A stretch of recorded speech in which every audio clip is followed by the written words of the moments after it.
I was looking at various polls and saw that you're one of the most disliked tech leaders today. 54% unfavorable rating. Elon Musk is 23%. It's basically everybody has a very high unfavorable rating that are tech leaders. Maybe you can help me understand that. Why do you think so many people dislike you? Some even hate you. And how do you regain their trust and support? Given everything you just said, why are you losing the battle in explaining to people what actual impact social media has on society?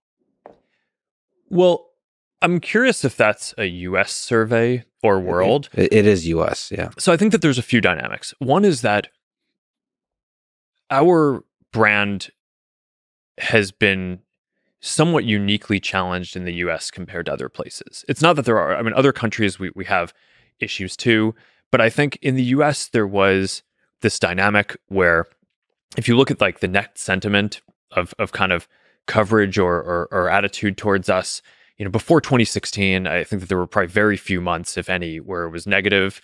And since 2016, I think that there have probably been very few months, if any, that it's been positive. Politics. But I think it's a specific thing. And this is very different from other places. So I think in a lot of other countries in the world, the sentiment towards Meta and our services is extremely positive. In the US, we have more challenges. And I think compared to other companies, you can look at certain industries. I think if you look at it from like a partisan perspective, not from like a political perspective, but just kind of culturally, it's like there are people who are probably more left of center and there are people who are more right of center, and there's, kind of blue America and red America. There are certain industries that I think maybe one half of the country has a more positive view towards than another. And I think we're in a, one of the positions that we're in that I think is really challenging is that because of a lot of the content decisions that we've basically had to arbitrate, and because we're not a partisan company, right? We're not a Democrat company or a Republican company. We're trying to make the best decisions we can to help people connect and help people have as much voice as they can while having some rules because we're running a community. The net effect of that is that we're kind of constantly making decisions that piss off people in both camps. And the effect that I've sort of seen is that when we make a decision that's a controversial one, that's going to upset, say, about half the country, those decisions are all negative sum from a brand perspective, because it's not like if we make that decision in one way and say half the country is happy about that particular decision that we make, they tend to not say, oh, sweet, Meta got that one right. They're just like, you didn't mess that one up, right? But their opinion doesn't tend to go up by that much. Whereas the people who kind of are on the other side of it are like, God, how could you mess that up? Like, how could you possibly think that like that piece of content is okay and should be up and should not be censored? Or, and so I think whereas if you leave it up and it's or if you take it down, the people who thought it should be taken down, or it's like, all right, fine, great, you didn't mess that one up.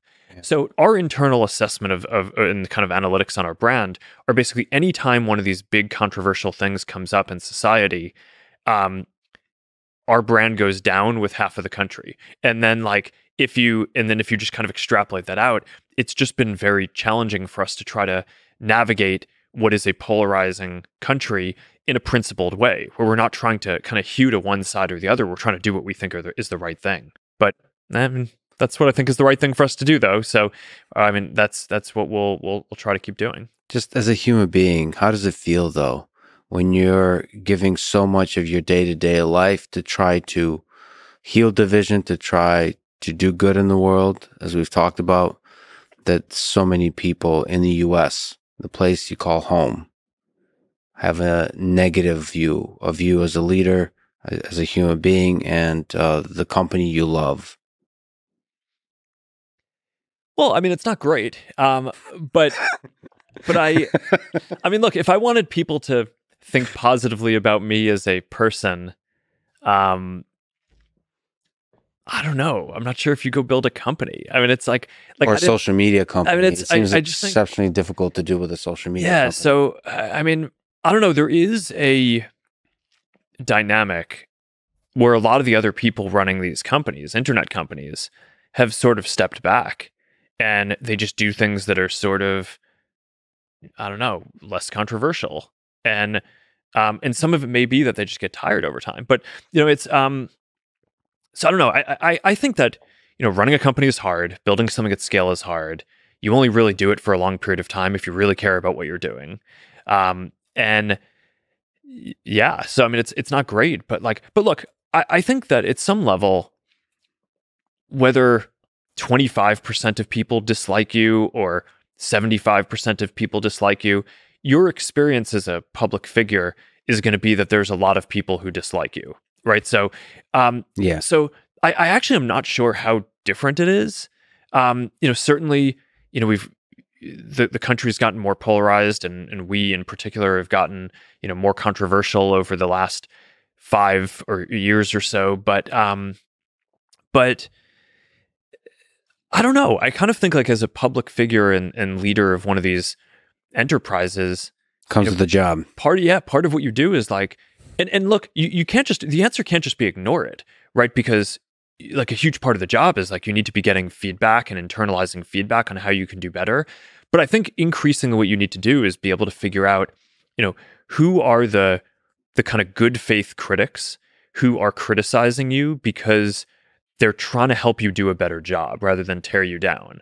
And those are the people who I just think you have to cherish and like and listen very closely to the things that they're saying, because I think it's just as dangerous to tune out everyone who says anything negative, and just listen to the people who are kind of positive and support you, as it would be psychologically to pay attention trying to make people who are never going to like you.